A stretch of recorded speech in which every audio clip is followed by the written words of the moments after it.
Olá pessoal, tudo bem? Na aula de hoje a gente vai ver um pouquinho sobre tecido epitelial. Essa é a aula 7 da apostila de vocês, está na página 5, né, do volume 2, tá? Hoje a gente está iniciando o volume 2 da apostila.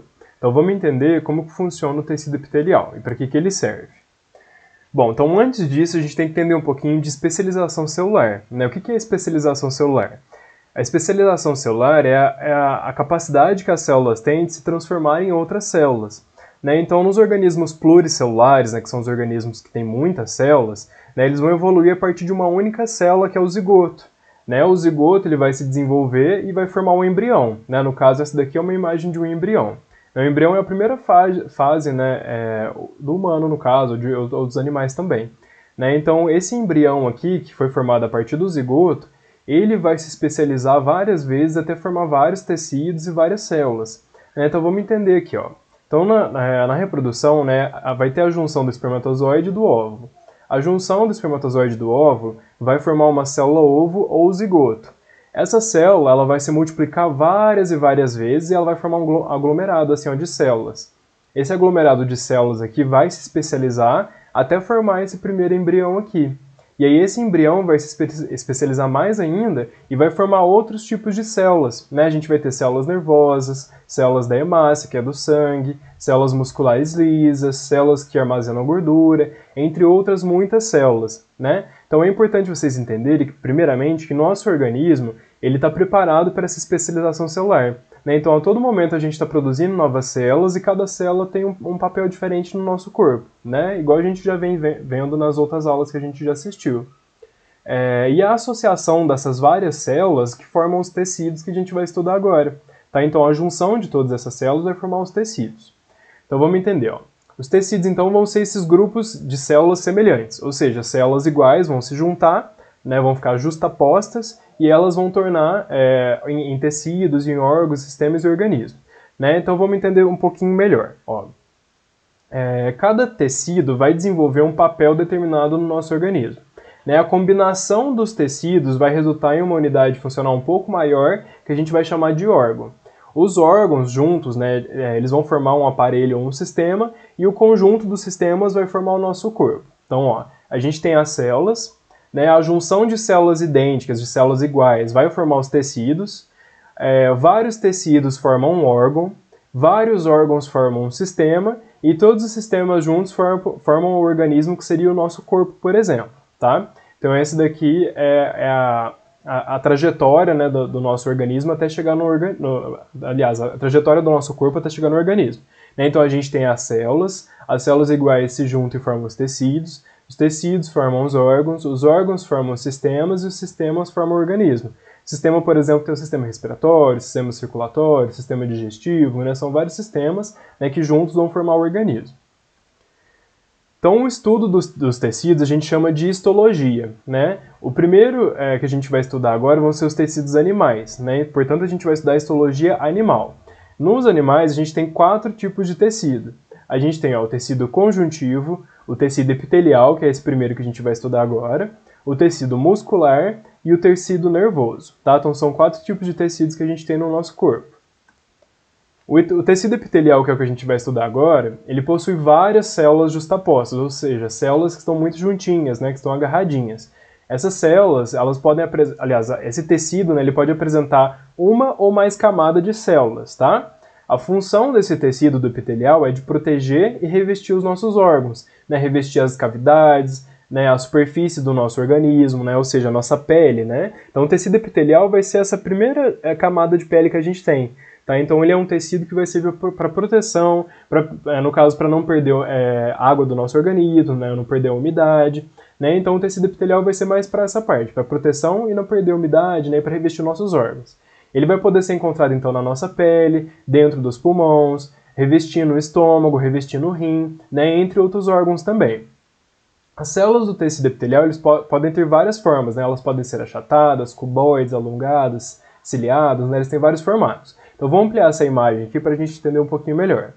Então vamos lá. Ó. A gente tem aqui ó, os epitélios formados por uma única camada de célula, ou seja, né, o tecido epitelial que é formado por uma única camada de célula, e o tecido epitelial que é formado por várias camadas de célula.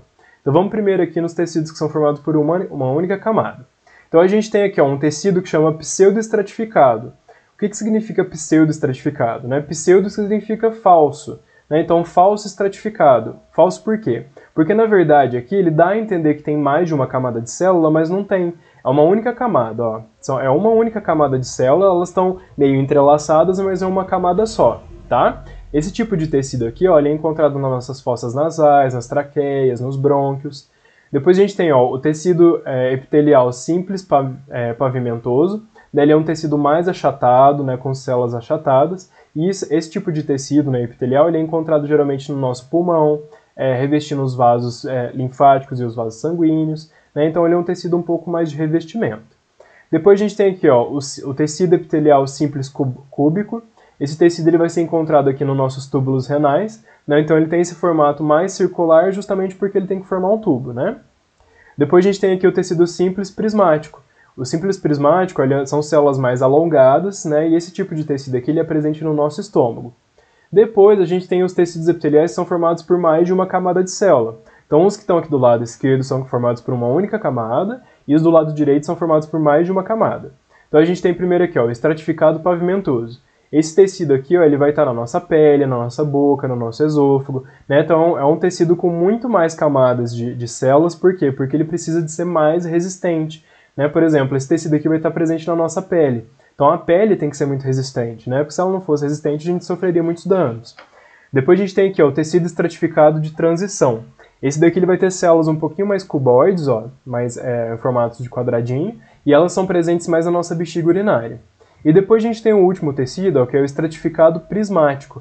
Né? Então esse daqui ele tem células mais quadradinhas e células mais alongadas. Essas células aqui estão presentes na nossa uretra, tá? Então, para vocês entenderem, os tecidos simples vão ser aqueles que apresentam apenas uma camada de célula. O estratificado vai ser aquele que apresenta múltiplas camadas de células, que são o caso desses aqui da direita. E o pseudoestratificado é aquele que a gente acha que é mais de uma camada, mas na verdade é uma só. Né? Por isso que ele é pseudoestratificado, porque pseudo significa falso, tá bom? Bom, então vamos entender quais são as camadas da nossa pele. Então a nossa pele ela vai ser formada pela epiderme, que é esse tecido que eu já falei para vocês, que é um tecido de revestimento, de proteção, que ele tem esses vários formatos aqui. Né? Então a nossa pele ela vai ser formada por esse tecido e pela derme, que é um tecido conjuntivo que a gente vai estudar na próxima aula. A gente vai ter também na nossa pele a hipoderme, né? Mas na verdade a hipoderme ela não faz parte da pele. Né? A hipoderme vai ser uma camada que a gente tem aqui embaixo, ó, que é uma camada de células de gordura, né? São células adiposas. Né, que vai armazenar gordura. E na nossa pele vai estar presente algumas glândulas também. Então esse daqui é o formato da nossa pele, é como se eu tivesse cortado um pedaço aqui da pele do braço, por exemplo. Então a gente vai ter alguns pelos, essa camada mais superior aqui, ó, aliás, todas essas camadinhas aqui ó, fazem parte da epiderme, a gente vai ver cada uma delas. Todas essas camadas são epiderme. Depois a gente tem uma camada mais intermediária que é a derme, e a camada mais abaixo que é a hipoderme. Tá? A hipoderme vai ser aquela camada adiposa. Aqui, então, a gente vai ter presente ó, o folículo piloso, que é onde vai nascer os nossos pelos. Junto com o pelo, a gente tem uma glândula sebácea, né, que vai liberar o sebo, né, que libera esse óleo que a gente tem na nossa pele. Né? Por exemplo, quando a gente corre bastante, né, quando a gente sua, a gente percebe que fica um pouco melado, né, que a gente tem um pouco de óleo na nossa pele, que serve justamente para proteger, para hidratar, né, para manter o pelo bonito. Né? Então, essa glândula sebácea ela vai liberar esse sebo. E a gente tem a glândula sudorípara, que é uma glândula que vai liberar o suor. Tá? Então a gente tem esses dois tipos de glândulas na nossa pele. Então a pele ela é formada por duas camadas, que é a epiderme e a derme, e nela vai estar presente algumas glândulas, como a glândula sebácea e a glândula sudorípara. Então vamos ver essas camadas mais detalhadas. Ó, então lembrando aqui, ó, a epiderme, ó, que é essa primeira parte aqui, é formada por várias camadinhas, né? Então vamos ampliar isso daqui e ver qual que é cada camada. Então, ó, a gente vai ter várias. A gente vai ter ó, o estrato córneo, que é a camada mais superior, a camada mais de cima. A gente vai ter o estrato lúcido, o estrato granuloso, o estrato espinhoso, o estrato germinativo e a derme, que é a última parte da camada da pele. Né? Então, o estrato córneo, que é esse primeiro estrato aqui, ele vai ser formado por células mortas, células que não têm núcleo e elas geralmente são mais achatadas. Né? Elas vão apresentar uma quantidade grande de queratina. Né, a queratina ela vai estar presente aqui para fazer essa pele ficar mais rígida, né, para ela ficar mais firme. Depois a gente tem uma outra camada aqui que se chama estrato lúcido. Esse estrato lúcido geralmente ele não é muito perceptível porque ele é meio transparente, né? E esse também vai ser formado por uma camada de células mortas, tá? Elas são células achatadas também. Depois a gente tem aqui o extrato granuloso. O extrato granuloso ele vai ser formado por 3 a 5 camadas de células. Essas células são poligonais, né, o formato dela. Elas são achatadas e elas têm um citoplasma que acumula um pouco de grânulos de queratino e alina. O que é o queratino e alina? O queratino e alina é uma substância que vai produzir a queratina que vai estar presente aqui nessa camada mais superior, que é o extrato córneo, tá? Então a queratina vai ser produzida aqui. Depois a gente tem aqui o extrato espinhoso, que é o extrato maior, na verdade, né? Esse extrato aqui ele é formado por 5 a 10 camadas de células cuboides, né? Elas são células mais quadradinhas, e elas são um pouco achatadas também, e elas possuem um núcleo central, ó. Todas elas, essas bolinhas aqui mais roxas, ó, é o núcleo dessas células, tá? Elas vão apresentar aqui algumas projeções citoplasmáticas com filamento de queratina também, né? A queratina aqui também é para dar suporte, para dar resistência na célula. E a gente tem a última camada aqui da epiderme, que é o extrato germinativo. O extrato germinativo é essa camada mais profunda aqui que vai estar em contato com a derme. A derme vai ser um tecido conjuntivo que a gente vai estudar na próxima aula, tá? Bom, e lembra que eu falei para vocês que nas camadas da pele a gente tem algumas glândulas? Né? Então, essas glândulas elas vão ser formadas por um grupo de células, né, com a capacidade de secretar algum tipo de substância. Né? Essas substâncias elas podem ser lançadas para fora do nosso organismo ou para dentro da corrente sanguínea ou para dentro de alguma cavidade. Né? Então a gente vai ter dois tipos de glândulas. A gente vai ter glândulas endócrinas e glândulas exócrinas. As glândulas endócrinas vão ser aquelas glândulas que não têm um ducto, né? Ela não tem um canal por onde ela vai jogar fora a substância que ela produz. Né? Então, geralmente aqui numa glândula endócrina, ela vai liberar essa substância aqui dentro da nossa corrente sanguínea. Tá? Um exemplo aqui que a gente tem é a glândula que a gente chama de tireoide, que é a glândula que fica aqui no pescoço. Essa glândula produz alguns hormônios, e esses hormônios são liberados diretamente na corrente sanguínea, tá?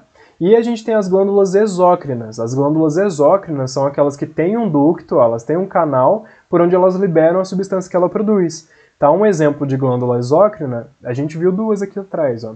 A gente tem lá a glândula sebácea e a glândula sudorípara, né? Todas elas têm aqui um canal, ó, por onde é liberado a substância que elas produzem, tá? Então elas têm um canal por onde elas liberam o que ela produz. Algumas outras glândulas que a gente tem no nosso organismo, ó, vai ser lá as glândulas sudoríparas, que é o que eu falei agora, que produzem suor, as glândulas salivares, que produzem saliva, né? Então na nossa boca a gente tem 3 tipos de glândula salivar. A gente tem aqui a glândula salivar parótida, que é essa que fica mais atrás, a glândula salivar submandibular, né, que fica abaixo da mandíbula, e a glândula salivar sublingual, que fica abaixo da língua. Então a gente tem 3 tipos de glândulas aqui que liberam saliva na nossa boca. Depois a gente tem as glândulas lacrimais, que vão produzir as lágrimas nos nossos olhos, e as glândulas mamárias, que produzem o leite. Então essas são algumas outras glândulas que a gente tem no nosso organismo. Bom, então na aula de hoje a gente viu um pouquinho sobre o tecido epitelial, para que ele serve, né, qual que é a função dele, a gente viu as camadas da nossa pele, viu que nossa pele tem alguns tipos de glândulas, e a gente entendeu um pouquinho desse contexto. Na próxima aula a gente vai ver um pouquinho dos outros tecidos, né, que é no caso o tecido conjuntivo. Tá? E para essa aula eu quero que vocês façam então os exercícios dessa aula, que é da aula 7, que está na página 11, e as atividades adicionais do 1 ao 5. Tá? Qualquer dúvida que vocês tiverem a respeito da aula, vocês podem me mandar uma mensagem no meu e-mail, e eu estou à disposição de vocês. Tá? Muito obrigado e até a próxima aula.